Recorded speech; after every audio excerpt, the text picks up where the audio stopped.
Hello and welcome to Enchantment of Eternity's How I Would Write Lost, Part 3, where I cover Season 3.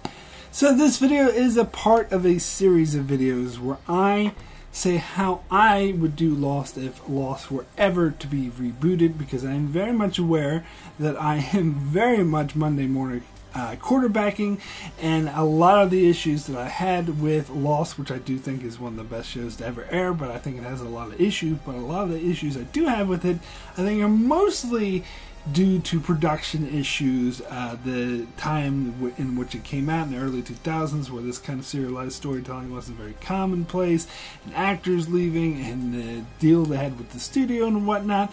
So I believe that if they reboot the entire show in a more shorter, concise format, like a Netflix or streaming service or HBO or something like that, that it could be done much better. So this is just part 3 of my fan fiction, of my version of how I would do a reboot of Lost. Now this is part 3, so if you haven't seen the first 2 parts, you will want to watch those first before watching it, because I'm not so much converting season 3, well, I'm kind of converting the season 3 of Lost into my version, but I'm building off of what I've established already in my versions of season 1 and 2, which are quite different, and it's an effect known as the butterfly effect, where changes I make earlier in the show will balloon into much bigger changes later on. It's all built off of one another, so you shouldn't watch this video unless you've seen the earlier ones. Now, season 3 was actually, this is probably the toughest season I had to deal with yet, because the first 3 seasons I had to deal with condensing it, because it's the thing that I've been saying, that every season in my version of Lost will have 13 episodes exactly. So for the first 3 seasons of Lost that actually aired, there were like between 22 and 25 episodes long. So I'm pretty much having to half the seasons now. With season 1 and 2, that was my main focus, actually, was on condensing everything. And season 3 is probably the toughest, because not only do I also have to condense it almost in half, but I've also, some of these butterfly effect changes are really starting to kick in, and plus I really have to be careful of how I set up, because I know the end point of where I want to get to in my version of season 6, but I have to be careful of setting things up, unlike the showrunner, whereas many of their things didn't add up, because I want everything in my version to add up. So I do have to be careful about what I do in this season. So it's a lot more difficult dealing with having to condense and also having to really deal with these massive changes and set up for the even bigger changes that I want to make in following seasons. Whereas the other seasons, the later seasons that I will cover, seasons 4, 5, and 6, I won't have to deal with the condensing as much, because those seasons are already short.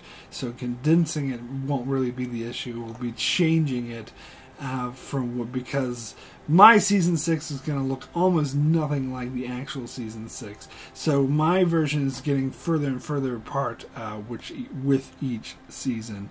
So the later seasons I'll be mostly dealing with making the changes, but I won't really have to deal with the condensing, where this season I kind of had to deal with both of them.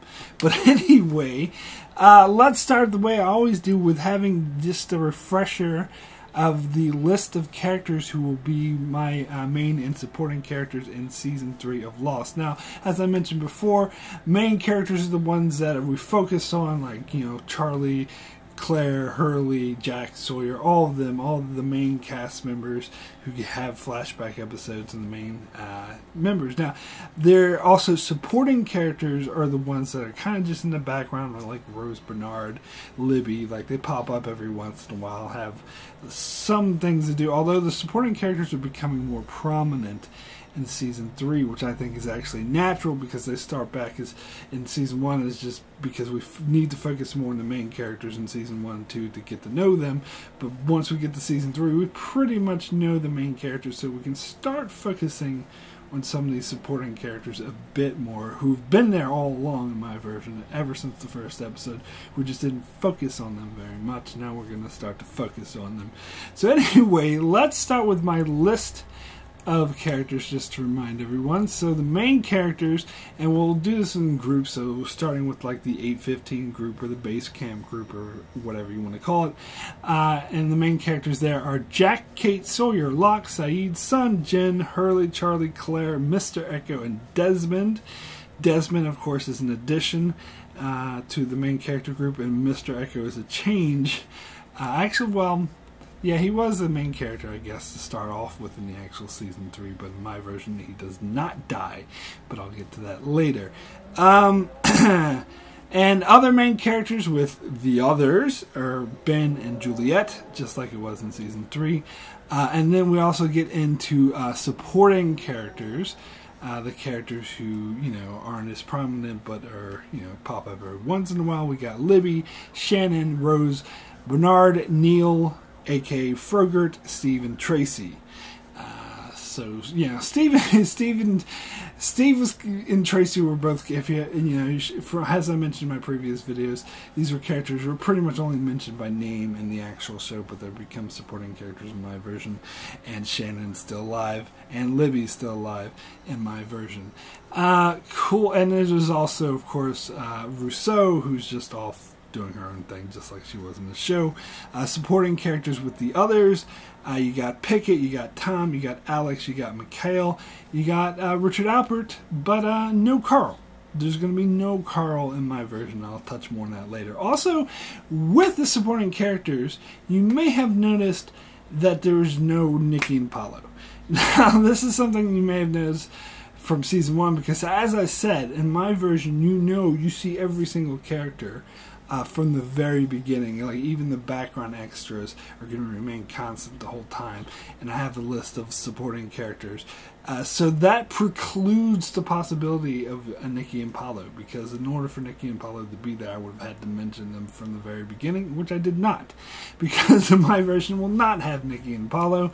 I am going to be doing something kind of similar, because I like the concept, and I talked about this a lot. The concept of Nikki and Paulo was having characters, supporting characters who were in the background, who've been there the whole time, but putting them to the forefront and actually telling their story. And I am still going to do that, but just not with Nikki and Paulo. I'm going to do it with characters we are already familiar with, characters who have been established from the very beginning, rather than just having these casting new actors all of a sudden just having pop out of nowhere and pretend like they were there the whole time when clearly they weren't, which is the main issue a lot of people had with Nikki and Paulo, and fair enough. So in addition to that, we have, I believe, let me count this real quick, I would say 13 extras or supporting characters who, well, not supporting characters, but background extras who are constant, but they don't really have any lines of dialogue or anything to do. They're just always there. Anyway, so let's go ahead and get into the episodes of my version of Season 3. So let's start with the first episode, A Tale of Two Cities, which is a Jack-centric episode. So this has the same downtown opener where we see the others living in suburbs, because that was really good. The rest of the episode touches on Jack being kept in the shark cage and Juliet trying to build rapport with him, but he's being stubborn, and also touches on Kate and Sawyer in bear cages, but we don't spend nearly as much time with them as we did in the actual episode. There's no scene with Ben giving Kate breakfast, or Tom asking her to shower, or Sawyer waking up and talking to Carl, because Carl doesn't exist in my version. But it does set up like the workday with, Sawyer and Kate like breaking rocks. But we also touch on the main camp as well, which is a major change from my Season 3 premiere, because it just had focus on the other, the others with Jack and Sawyer and Kate in cages, and a lot of people have issues with that, and fair enough. My version, we're going to focus on everything. We're going to get a very, very truncated version of further instructions, because we go see the aftermath. We see Locke, Desmond, and Mr. Echo survive the hatch implosion, and they return to camp, and Desmond's acting all weird, with Hurley indicating that he can see the future. Like you see him running naked through the jungle. That's all the same. But there is no storyline about Mr. Echo being kidnapped by polar bears. There's no storyline about Locke being mute and having to speak with the island. Instead, you just get character moments at the camp dealing with the aftermath of the hatch implosion, and Locke giving a speech about how they're going to rescue Jack, which Desmond had already predicted to Hurley. So he's like, whoa, I got deja vu. So this can go on the same time. You have the Jack and the other stuff going on, because you're not going to get very much of it. It's going to be extremely truncated. And in addition to that, we also get the glass ballerina storyline with Saeed, Sun, and Jen.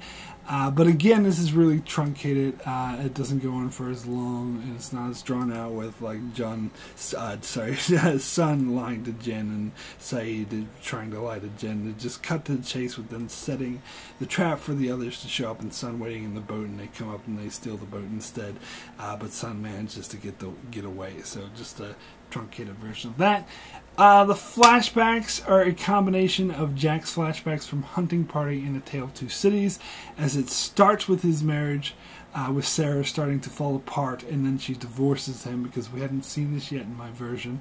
But then it goes straight into the storyline with from the Tale of Two Cities actual episode, with Jack being obsessed with Sarah over the divorce. But this is going to be kind of truncated, because we're skipping over the whole thing with him thinking that his father's sleeping with his ex. Is pretty stupid. and well, of course, for the Hunting Party part, we'll skip over the thing about the Italian man dying and then wanting to perform miracles. We get straight to the point of seeing Sarah divorce Jack, and then seeing the immediate aftermath, and Jack coming to at the end to realize that it's just not going to win her back, and he has to move on, and he can't really deal with this. And again, just like the actual Tale of Two Cities, it will be nice juxtaposition, because Jack will be in the same very agitated mindset in both flashback and island storyline. Cool, so then we move over to my episode 2, which is Every Man for Himself, a Sawyer episode. So Sawyer's storyline pretty much the same as it was in the episode, but again, truncated, kind of deals with Ben conning him, but we don't spend as much time with it. We get Jack slowly starting to trust Juliet.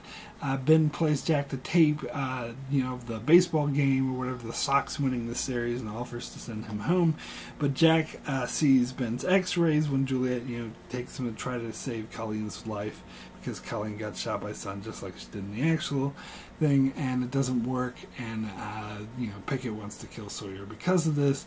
But Jack sees Ben's x-rays and figures out that's why he's there, and Ben tries to talk Jack into doing the surgery, and he's like, no. And then Juliet comes in and plays the video with the thing saying, with her having the signs trying to convince Jack to kill Ben during the surgery.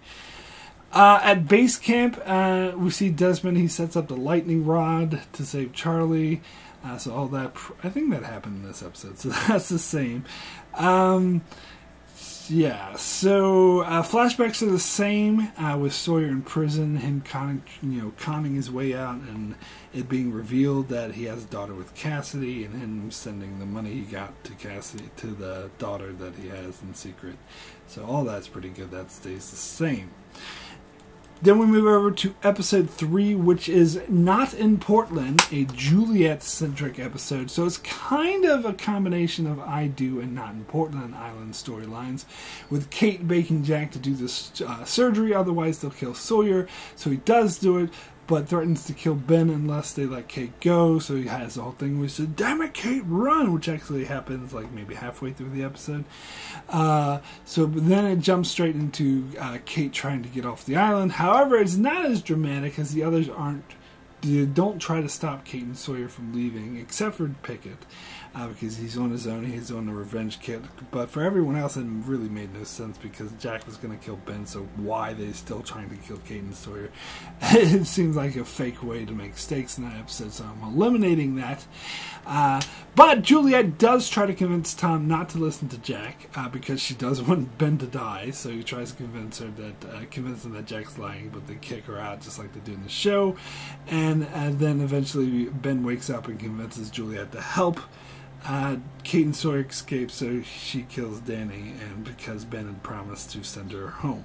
So the Juliet flashbacks are the same as they were in One of Us. However, it starts with a very brief, just one scene from the Not in Portland at the very end. We skip over the whole thing with her ex and by getting hit by the bus, and we just in one scene explain, we see her sister and explain that she had got her pregnant even though she had cancer and was deemed infertile, and they explain this in one scene like she's talking to her sister, but then she goes to the meeting with Richard Alpert, and Richard Alpert convinces her to take the job that's in Portland for the Middle East Bioscience, and then we jump straight into the One of Us flashbacks that take up the rest of the episode, where Richard Alpert reveals, actually, we're not in Portland.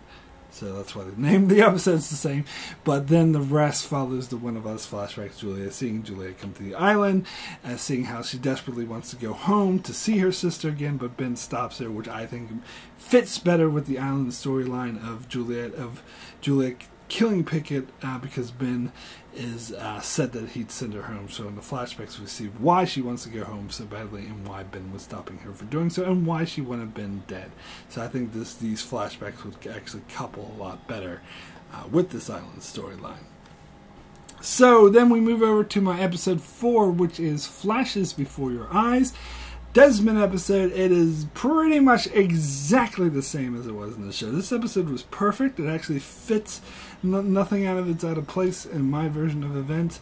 The whole thing with Claire almost drowning, but Desmond saves her, but really he was saving Charlie. And then we get the flashbacks, Desmond time traveling after he turned the fail-safe key, and meeting Mrs. Hawkins. I'm keeping that the same. I'm changing what they do with her later on in the show, because that was bullshit, but her appearance here is exactly the same, saying, oh, that man wears red shoes, and telling Desmond, oh, you don't do it because you want to, you do it because you're supposed to. Like, all of this episode is staying the same, because it's all perfect.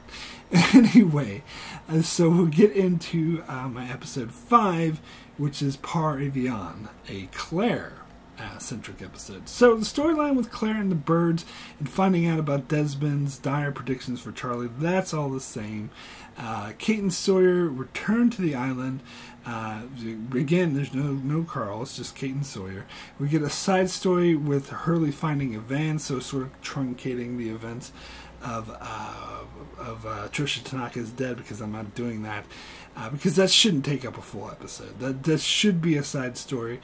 He finds the van, and he gets Sawyer, Jen, and Bernard, because of course Charlie's busy doing the Pawn VR storyline. He can't be involved in this, but Bernard takes his place, and this sort of, they talk about, Hurley talks about being with Libby, and Jen talks about Son, and Bernard talks about being with Rose, and Sawyer's the one who feels kind of left out, and he's like homesick for Kate, who's pissed off at him at the moment for leaving Jack behind. But then, they get together, they fix up the van. And again, we don't make as big of a deal of it. It's not this huge thing where they have to push the van off the side and Hurley's risking his life. Yeah. It's just a very truncated side storyline, taking maybe 5-10 minutes of the episode.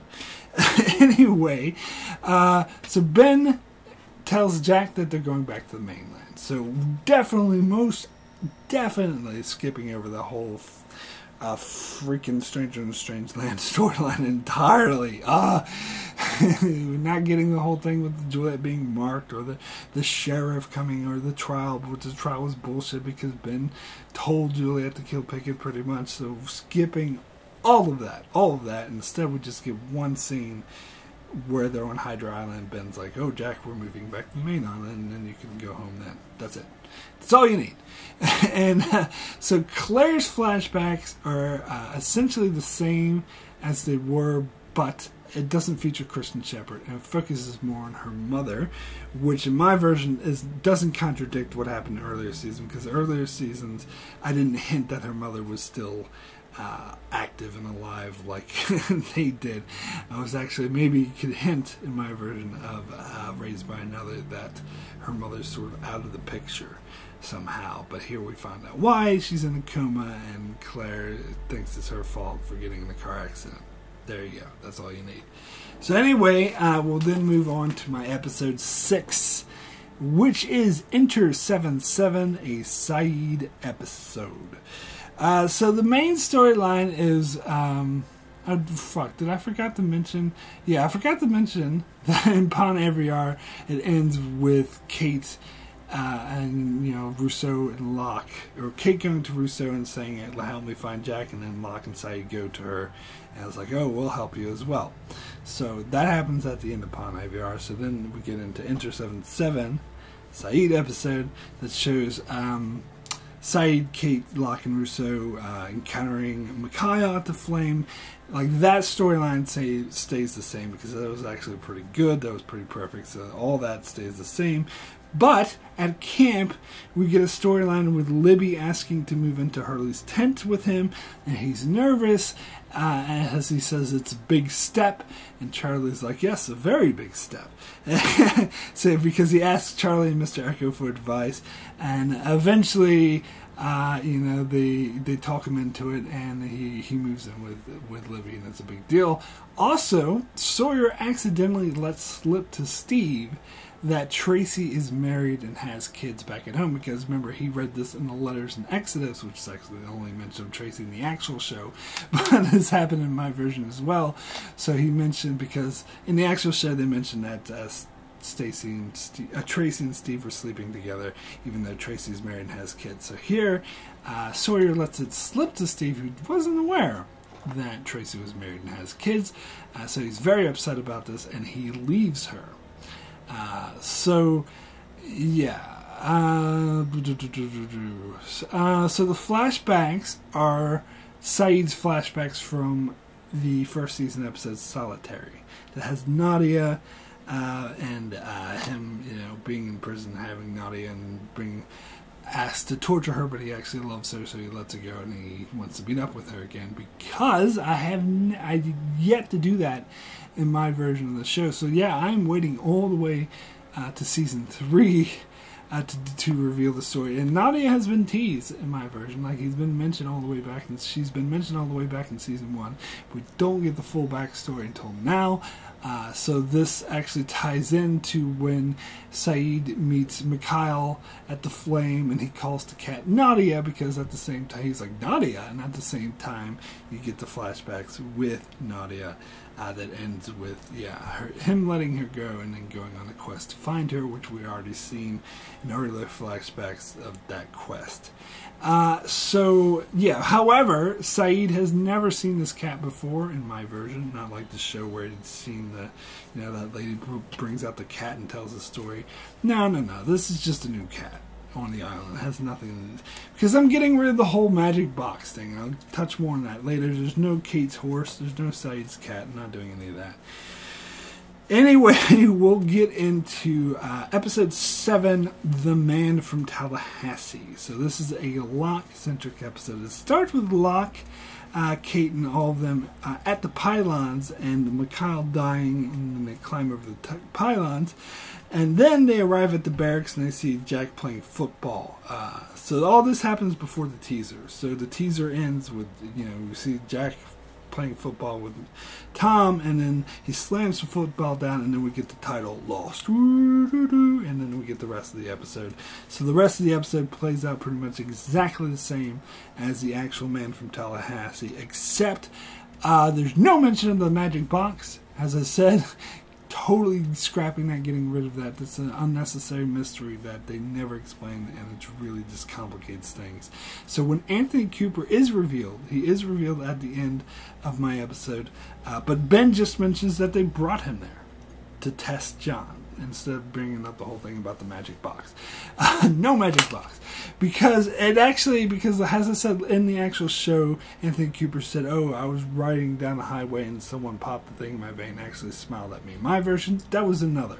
And the other did that, and the others sedated him, put him on the submarine, brought him to the island, boom, end of story, no magic box. So, the flashbacks are a combo of Lockdown and The Man from Tallahassee. It starts with Anthony Cooper turning up right when Locke's about to propose to Helen, but he sides with his dad over her, so she leaves him, and that happens about maybe halfway through the episode. And then we get a truncated version of the Man from Tallahassee flashbacks, where Locke's depressed and he spots this. And we maybe skip the whole thing about the sun coming to Locke and like him dying or whatever, and jump straight into just Locke finding out that maybe he goes to the store and just finds that he sees his dad with a woman, so he knows he's pulling a con, so he tells him to knock it off, or he'll expose him. And so they meet in the high, condo, and he throws him out the window, and that's how he becomes paralyzed.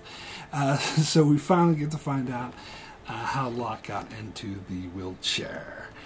Cool, so then we move into my episode 8, which is One of Us, a Mr. Echo episode. And as I mentioned earlier, we got no cost of living. We get no smoke monster killing Mr. Echo, completely getting rid of that. Mr. Echo lives in my version.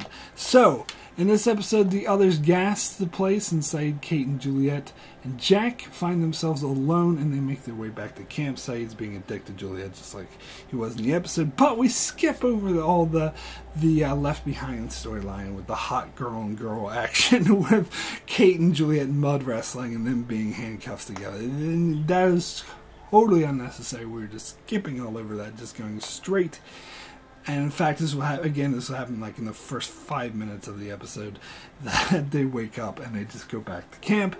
And after the teaser, there they are, they're back at camp. But anyway, at base camp, we see that Mr. Echo is he finishes building his church with Charlie's help, and he actually starts services, and so you see people at his services as he performs, and it's all, Mr. Echo is Catholic, but they try to, or Christian, I don't know if he's Catholic, but he's Christian, but they try to make it a bit more inclusive and not so religion specific, although he does read from the Bible and whatnot. But he tries to make it open for everyone. And just as he's doing the services, that's when Jack and Saeed and the others return. And then they see Juliet, and everyone's very suspicious of her. And, they make it a big deal. Like, Kate's like, what's she doing here? Except Mr. Echo is very silent on the subject. He just gives long stares. And so when Libby later asks Mr. Echo's opinion on Juliet, he says nothing. He just refuses to talk. He just gives these glaring looks. So the plot with Claire getting sick and Juliet being the only one to save her, that plays out the same, where Saeed and Sawyer try to stop her from getting the medicine. But my version is Mr. Echo who intercedes on her behalf, rather than her just saying some arrogant bullshit and being a dick, because in that version, how come Sawyer and Saeed just didn't go after her after Claire got better? It didn't make sense. So my version, and Mr. Echo talks them down permanently, so that makes a lot more sense. Because he preaches about redemption and second chances, and this, of course, comes from a personal place, because it intercups with his flashbacks where he's on the road to redemption as well. So he's like living vicarious through Juliet, or can relate to her, because they're both, and I think he feels the need that that anyone can be redeemed, because that means there's a chance for him as well. So when they return, Juliet thanks him, and saves Claire, and everything goes, and Mr. Echo says that everyone deserves a second chance. So when we see, and also important thing to note in my version, in the episode Cost of Living, Mr. Echo kind of went back to his criminal ways, which came out of nowhere. In my version, that does not happen. He's the same Mr. Echo from season 2. Now, if anything, he's actually going further in the direction of being, more a man of peace and nonviolent, and more of a priest, and what he does for Juliet really helps in that regard. So when they return, where am I? So Juliet and Jack are setting up the tent at the end of the episode, and that's when we get a very brief, flashback of Juliet with Ben. You know, it's not a Juliet episode, it's Mr. Echo, but we just get that very brief thing at the end where it says Ben sending her to be a spy and ends all ominously, just like the actual episode did. But in the flashbacks, we get a mix of Mr. Echo's flashbacks from Question Mark and the Cost of Living, where it starts with the Cost of Living flashbacks, but a lot more truncated version, where the guys show up to take these vaccines, but we sort of simplify things. But it ends with him killing the dudes, and the ladies saying burning the church and saying that Mr. Echo owes his brother a church, which really ties into the island storyline because we see that he opens the church, and we see that's why he built the church. So it really explains it. But the second half of the episode, we'll get more into the Question Mark flashbacks. But again, this is a very truncated version. It starts with him. Also in the Cost of Living flashbacks, instead of talking of going to London, they talk of him going to Sydney. So then we later jump to him in Sydney, and he's trying to get to LA to join the criminal whatever, but the priest sends him on this investigation, which again a much more truncated version where he very briefly meets Claire's psychic, who says that he lied to her and whatnot, and then the girl who almost died shows up and says, your brother's waiting for you on the island. And again, this sort of ties with, and her saying that he knows that you're a good man. So this ties on his act of redemption and sort of explaining why he sort of is leaving his criminal ways behind and is more on a path of redemption since he came to the island, which again ties in perfectly to the theme of redemption in this episode. Okay, so then let's get into my episode number 9, which is Expose. And as I said, there's no such thing as Nikki and Paulo in my version. So Expose, and I'm just calling that, even though it bears a little resemblance to the actual Expose. But this is a Steve, Tracy, Shannon, Rose, and Bernard centric episode. So basically, when the show writers did Expose and Nikki and Paulo, they talked about wanting to do a version of Lower Decks, the Next Generation episode that had focused on a group of junior officers. My version is actually going to be a lot closer to the actual Lower Decks because it will focus on a group of lower supporting characters, although these are characters we're already familiar with, but not intimately. And remember, in my version, we never got Shannon's backstory. We never got Rose and Bernard's backstory. And Steve and Tracy, of course, we never get their backstory. These are just characters who are just in the background. Every once in a while they have something to say. And you find out a little bit about them. They have a little bit of play, a little bit of impact, but you don't really get to know them. And in this episode, it focuses entirely on these characters. We barely see any of the main characters. They barely appear in this episode, at least in the island storyline, the present day island storyline. They barely appear at all. It's all about Steve, Tracy, Shannon, Rose, Bernard, and Frogurt also appears in this episode, but he's not in the flashbacks. He doesn't get his own flashbacks because he's not that interesting, but he appears in the island storyline where all the main characters really don't. So the episode follows a similar events to Catch-22. But it is similar to Expose, as it follows almost entirely minor characters of the show that the show hasn't focused on before. Blah, blah, blah. I already explained that. So the episode begins with Shannon dealing with Tracy, who's upset over the breakup with Steve. So she conspires with Rose and Bernard to plan a group camping trip to try to mend Steve and Tracy's relationship. Meanwhile, Steve contemplates trying to mend his relationship with Tracy with Frogurt, but Frogurt tries to convince him not to, saying that she's no good for him.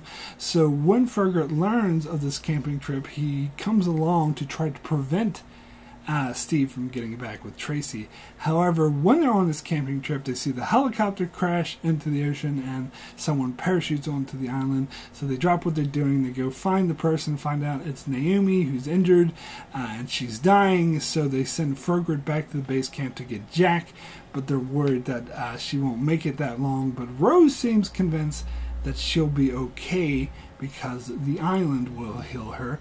And so Shannon manages to perform like this basic CPR on Amy because she learned a little bit about this, and thus proving her worth. And in fact, it is enough because Naomi starts to pull through, which also proves what Rose was saying about the island having healing abilities. So meanwhile, Steve and Tracy bond over the incident, and they get back together. And then Fergus finally returns with Jack once Naomi's already stabilized. But he, sort of looks her over and gets ready to take her back to camp. And the episode ends. So, as for the flashbacks, so there will be 4 sets of flashbacks happening concurrently throughout this episode. We have 1, Steve, 2, Tracy, 3, Shannon, and 4, Rose and Bernard.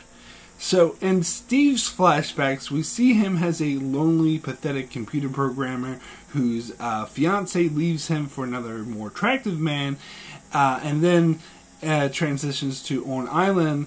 It deals with him being confused with Scott constantly and how that annoys him, and then meeting Tracy and falling in love with her because she sees value in him.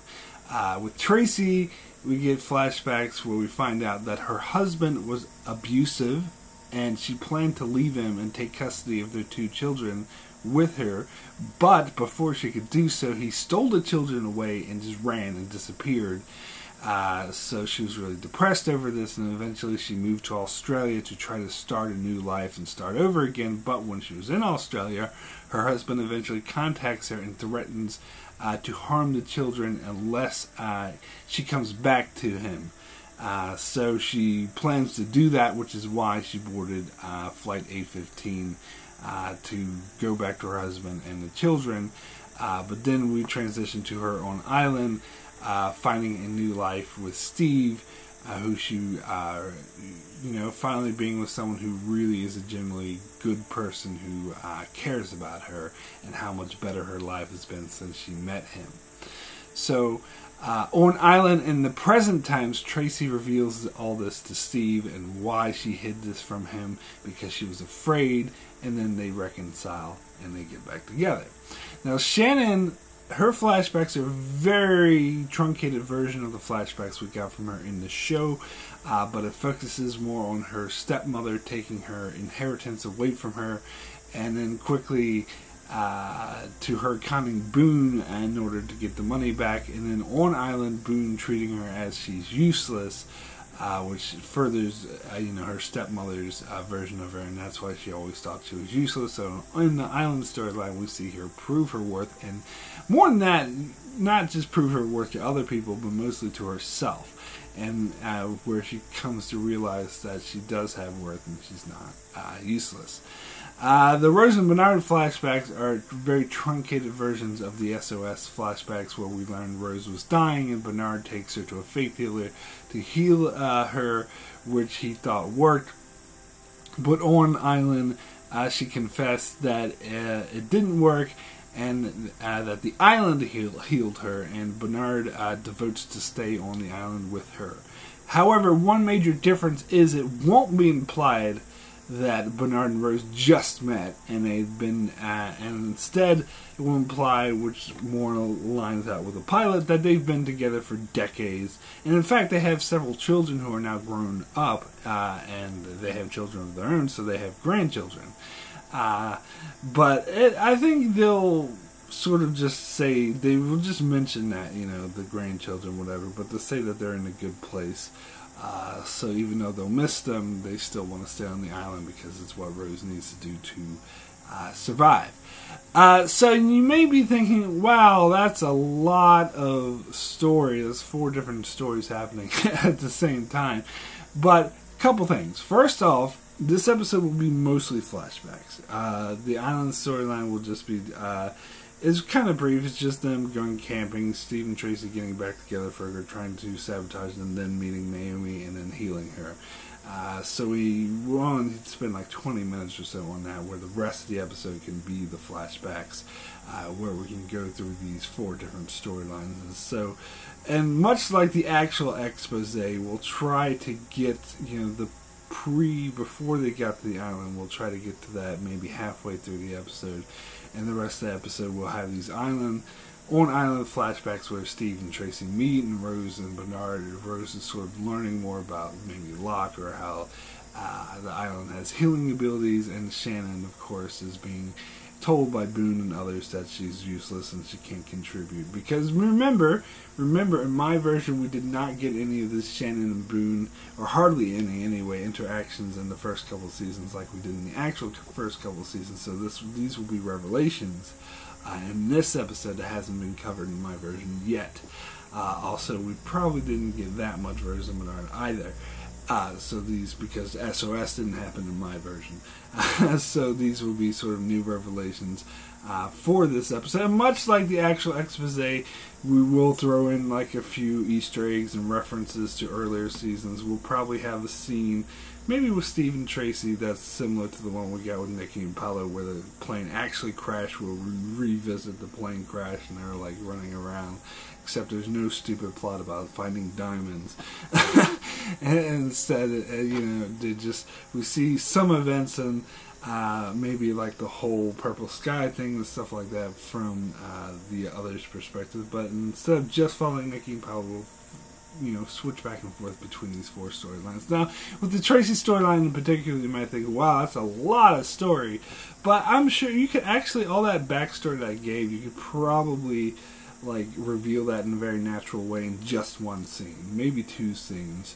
That where Tracy's in Australia and she gets a phone call for the husband, and then they sort of delve into the backstory of what actually happened with her. Or maybe we could have one scene at the beginning that shows her with the abusive husband, and then the next time we see her, she's on her own, and sort of explained through her actions and dialogue that she had left him, what happened, that he ran away with the children.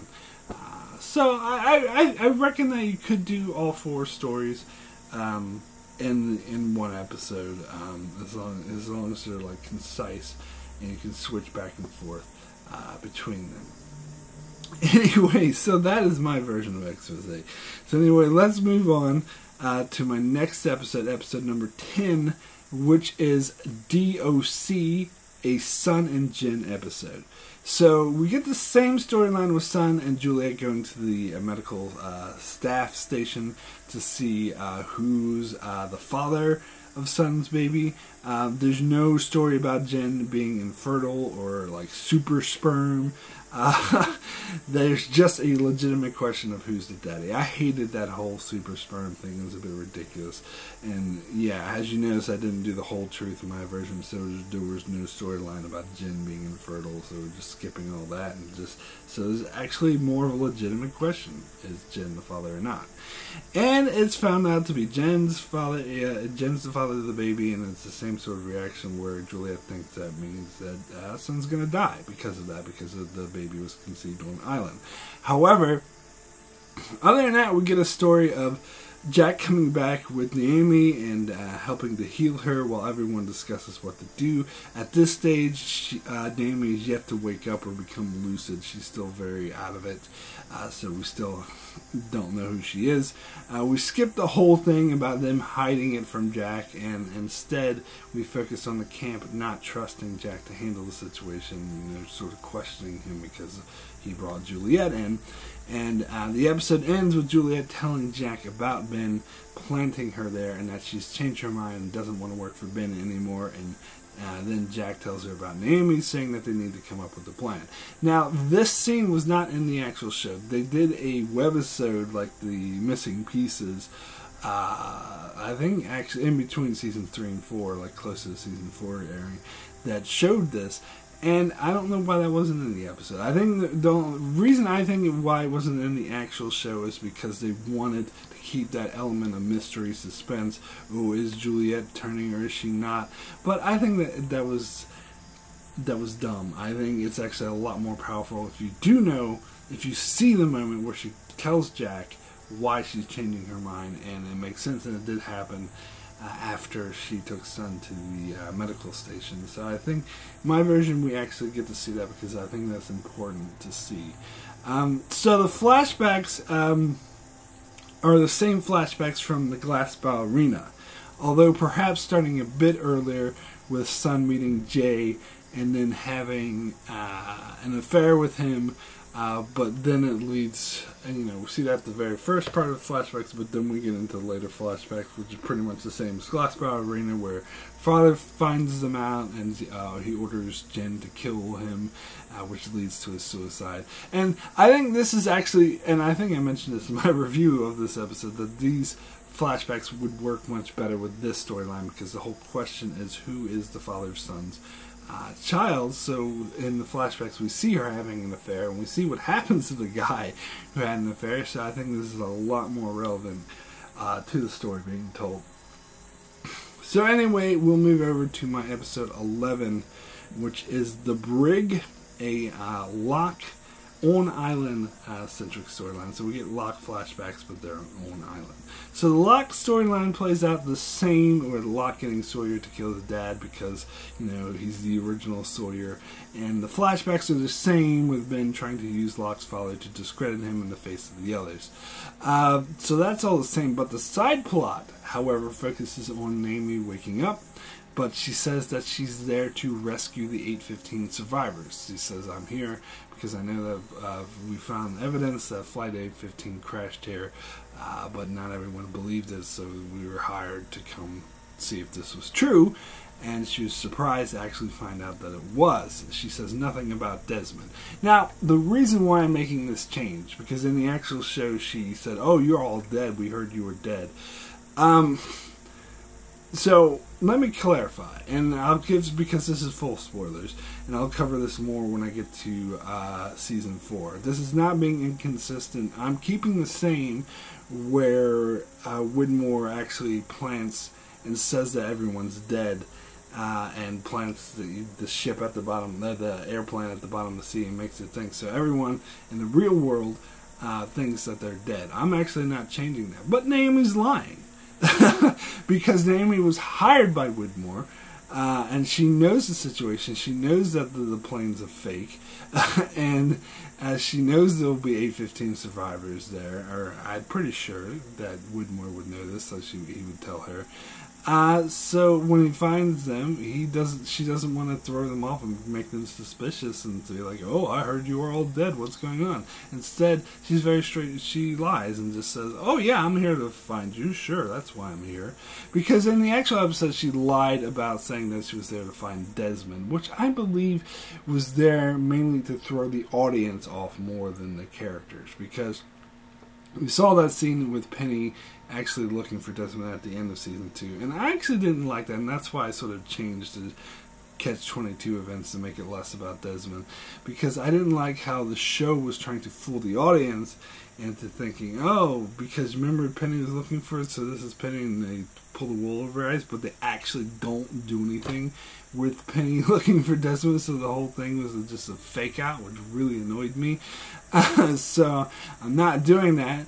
Instead, so we're just leaving that whole fake out because I think it makes more sense for Naomi to lie and say, oh yeah, I'm looking for you guys, that way they don't raise suspicion. But in terms of the show, that means the element of everyone thinking they're dead is not introduced in Season 3. Because we also had the thing with Anthony Cooper where he said, my dead son. Well, maybe I'll leave that in. So maybe that will introduce sort of the element of people thinking they're dead. Because, yeah, there's no reason, because Anthony Cooper would have been taken after the plane crash, so he would think Locke is dead. So he thinks it's hell. Maybe I'll keep that in, so that will be the only hint. But the whole thing with Naomi thinking they're all dead, like, yeah, why would she say that? Because she knows everything, so why wouldn't she just lie? Anyway, meanwhile, Jack and Juliet are missing. They're nowhere to be found. Everyone's like, oh, where's Jack and Juliet? And then Desmond saves Charlie's life once again from Rousseau's trap, but he and Charlie argue over the futility of it all because it just keeps happening. So this is a very, very truncated version of the Desmond Charlie Catch-22 storyline, because I sort of erased that because I redid it with the minor characters. And so, yeah, so this would be a really minor sort of side story. They don't go on a huge camping trip with Jen and Hurley, and Desmond wants to set everything up because he thinks Penny's coming. Instead, it's just a very simple, they're walking in the jungle, and there's a trap, and Desmond stops Charlie from being killed, but then he sort of argues, not really, because in the episode it was all about, oh, because I changed this, Penny's going to die, which was nonsense. Anyway, he doesn't argue from that point, he argues more of, how many times are we going to do this? I keep saving your life and you keep going to die. And Charlie's like, yeah, but I want to live. And Desmond's like, but you're not going to, no matter how many times I save your life. It's just not going to happen. And so they get more argument out of frustration. Like, Desmond's not really arguing, oh, I should just let you die, but he's more, what are we going to do? What's our long-term plan here? But anyway, yeah. So that is my version of the Brig. So then we'll get into my episode 12, The Man Behind the Curtain. The Man Behind the Curtain, a Ben-centric episode. So the main storyline with Jack and Ben, I'm sorry, did I say Jack? Locke. The main storyline with Locke and Ben plays out pretty much exactly the same as it did in the actual episode, where, you know, Locke demands to see Jacob, and Ben's like, oh, nobody knows Jacob, nobody's seen him, so Locke thinks Jacob doesn't exist. But once they get to the cabin, the same things will happen where, you know, shit will start. He was like, oh, turn off the lantern, and shit will start being thrown around. But difference is, we are going to get the same actor who will eventually later play Jacob in the show to be the one to say, help me, and we see flashes of him. It'll be flashes of the exact same Jacob. Now, let me touch on this for a while, because this was actually a really hard point for me to what to do with this episode.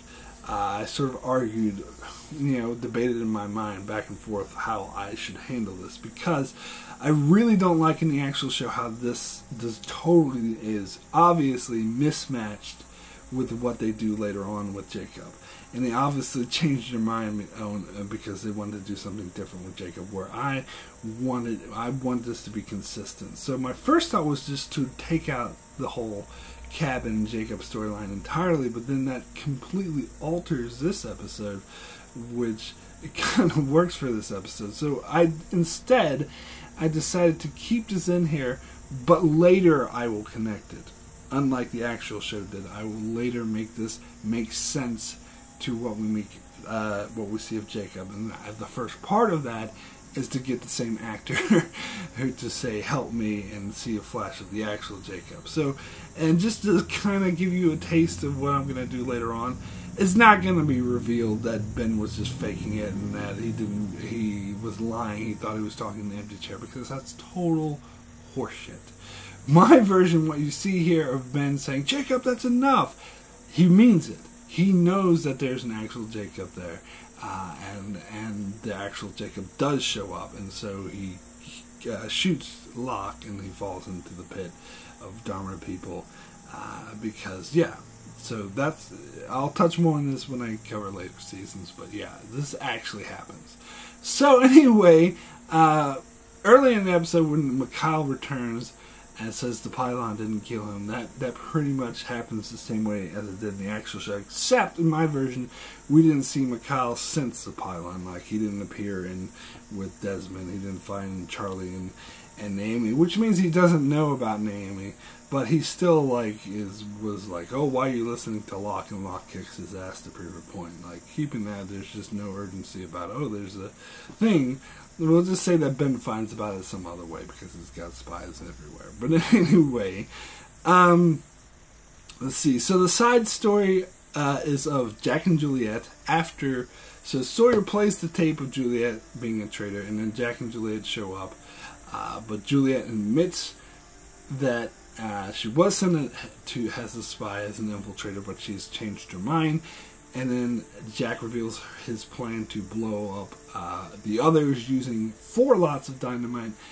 And then Desmond tells Charlie about his latest vision where he dies, but his death leads to rescue. So So basically, in the actual Man Behind the Curtain, we just had that one scene of the whole town meeting or whatever, town hall meeting where they try to crucify Juliet, but she shows up and says, "Look, turn the tape over."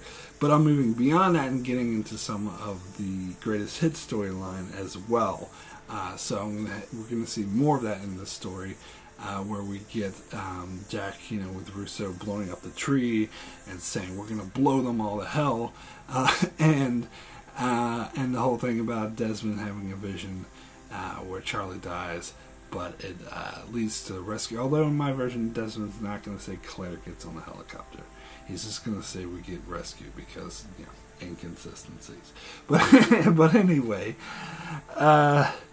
Yeah, because the reason I'm doing this is because I'm not doing a version of Through the Looking Glass, as you'll see, because this will be the penultimate episode of the season for my version. And of course, the flashbacks with Ben are exactly the same. They were perfect, no reason to change them. His abusive father, seeing Richard Alpert be super young, and all that, never aging, whatever. Like all that is, staying the same. Anyway, let's now get into the season finale, episode 13, Through the Looking Glass, a Jack-centric flash-forward episode. So, this episode begins with Alex showing up to warn the camp that the others are coming, and they're like, "Oh, we know they're coming, Juliet's already told us." Like, no, they're coming tonight. They're coming right now.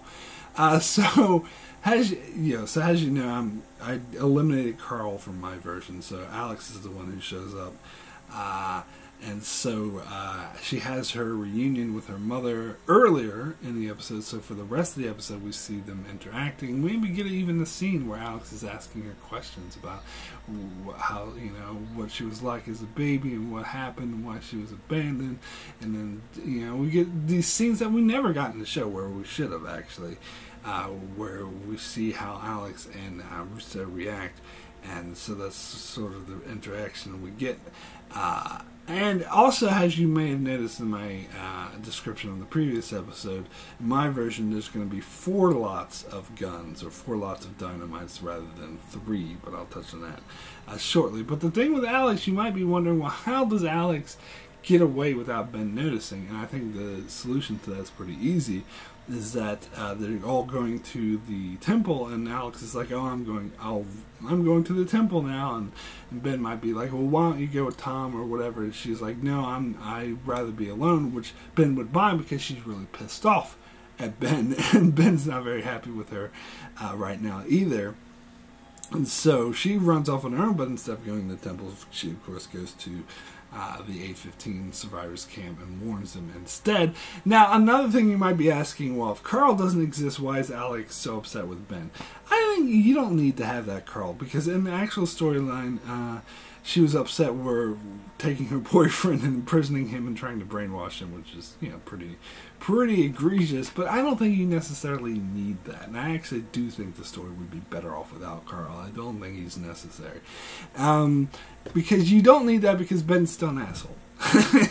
And she's still not on board with what he's doing to the 815 survivors. She still thinks that the others are behaving like villains, which they really are. So she's kind of the voice of reason, and the way he treats them, and the way he treated Locke, where he obviously just came back from killing Locke, as far as she knows, just because he's jealous of his trying his power and didn't want to lose his power. And she can see this and see what an asshole he is, and that's enough. You don't need the storyline of the boyfriend thing, whatever.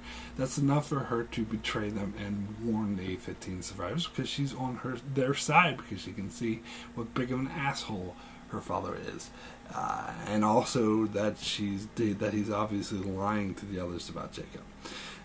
But anyway, so we get that at the start of my episode, maybe before the teaser, and then maybe a little bit more after the teaser. But then we start to the rest of the episode sort of plays out exactly the same, where Jack and all them go to the whatchamacallit, the radio tower to try to get help, where Charlie and Desmond go down. So we sort of maybe set it up at the start of the episode instead of jumping straight into it like the actual episode did, because I'm not having a greatest hits. But it's kind of truncated. We get that out of the way in like the first 10-15 minutes, and then get into the actual Through the Looking Glass storyline, with Charlie being held under the looking glass, and then everyone going to the radio tower. And my version, however, as I said, there are 4 lots of dynamites, so there's 4 guns, 4 gunmen who stay behind. And my version, they are going to be Saeed, Jen, Mr. Echo, and Steve. So this is giving Mr. Echo something to do. He's going to be one of the gunmen. And instead of having Bernard, I'm going to have Steve. So when they eventually get captured by the others, because the dynamite doesn't blow up and not everyone dies, it's Steve who is the one who tells the others. He gives in and tells them what they want to know, instead of Bernard. So with Jack's group, the group who went to the radio tower, it's Tracy and Son who are the ones who are worried about their loved ones. And when Ben shows up and pretends that he killed them all, Jack is like, don't tell Tracy and Son of what happened, rather than it being Rose. Because with Rose and Bernard, they're actually going to be with this group going to the radio tower, but we'll get a few scenes with them alone where Rose is saying that she doesn't like what Jack's doing, because she's very much against it, because she doesn't want to leave the island. She thinks that Jack is wrong for wanting to leave the island. And Bernard's like, oh, well, what should we do about it? And she's like, no, let's just see how this plays out, but I think what Jack's doing is wrong. So this, I think, it makes a lot more sense for someone who wants to stay on the island. And this is, of course, setting up for what I'm going to do with her in season 4, which I'll get into later. Also, when Hurley shows up and saves the day by driving the van, Libby's actually with him in my version. Like, she's riding along in the van with them. And she actually is the one who encourages him to help beforehand, after he gets rejected by Charlie and then rejected by Sawyer. He's like kind of depressed, and we get a scene of her saying, like, you could still be helpful. Show them that we're helpful here. I'll help them. But we don't maybe know exactly what they do, so the van is still a surprise. But yeah. So the flash forwards of the episode are exactly the same as they were in the show. They were perfect. It ends with the very classic "we have to go back" scene, which was amazing. And again, we get the great juxtaposition of Jack, wanting to get off the island more than anything in that present storyline. And then we find out in the flash forward he wants to get back to the island more than anything, which is very powerful, very ironic. Also, I forgot to mention the Locke storyline. That's all the same as well, where he sees the vision of Walt. He comes up and he kills Naomi, and like all that is the same as well. So, so I'm keeping the whole flash forward thing. I'm keeping the whole Jack having a beard and wanting to go back to the island. Keeping the whole thing of him wanting to commit suicide. Because I heard some opinions where people didn't like that and thought it ruined the show. I totally disagree. I think this is a high point for the show. I think it's a huge improvement. I like the flash forwards. I like the fact of having the Oceanic 6 for season 4 and setting all that up. So that's great. I'm keeping all that. So that is it. That is my version of season 3. Thank you so much for watching. I'll be back in I think maybe 2 or 3 months. Sorry, it's going to be a little while because I'll be a bit busy with my How I Would Write season 4, which hopefully it'll be a bit easier because season 4 is actually 14 episodes and I'm making it to 13, so I won't have to condense it as much, which is exciting, and I'm keeping the same format by format. But the story is going to start to change a hell of a lot more drastically in season 4, and by the time I get to season 6, it will barely resemble the show at all. So, because up to this point, it's pretty much with like minor changes, which has got a bit more bigger in this video. It's pretty much been the same sort of main theme But brace yourselves, it's about to get quite different. Anyway, thank you guys so much for watching. Be sure to check that out. Check out my channel as I do more Lost reviews. In about 3 weeks, I'll be back with my part 1 of season 4 review, and I'll also do cover many other shows on my channel like Star Trek, Game of Thrones, The Expanse, and more. So be sure to subscribe so you can keep up with all of that. And thanks a lot for watching.